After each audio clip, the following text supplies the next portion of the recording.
নমস্কার সকলকে, আমার এই ছোট্ট ব্লগে আপনাদের সকলকে স্বাগত। আশা করি আপনাদের ভালো লাগবে।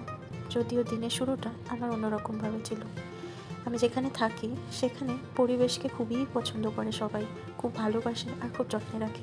এই দেখেই আমার সকাল ভাঙে রোজ। তারপর আমি আমার অফিসে কাজে ব্যস্ত হয়ে যাই আর সারাদিনটা এভাবেই আমার কাটে। এরপর আমি লাঞ্চ করতে এলাম। আজকে লাঞ্চে অনেক কিছুই ছিল, তবে আমি তার মধ্যে বেছে বেছে কয়টা আইটেম খেয়েছি। যখন আমি লাঞ্চ করে ফিরছি দেখি ওই যে আন্টি যিনি তখন কাজ করছিলেন তিনি তখনও কাজ করে যাচ্ছেন।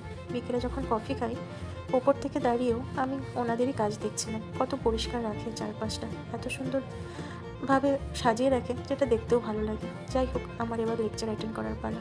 ওইসব সেরে যখন সন্ধে বাড়ি ফিরি কত বাসন ছিল সেইগুলো মেজে আমি চলে এলাম ডিনার করতে। আজকে ডিনারে আমি চিকেন আর ভাত খেয়েছি। আমার এই ছোট্ট ব্লগটি তোমাদের কেমন লাগলো সকলে জানিও। আর তোমরা এরকম আর কী কী দেখতে চাও আমাকে কমেন্টে অবশ্যই জানাবে। সকলে ভালো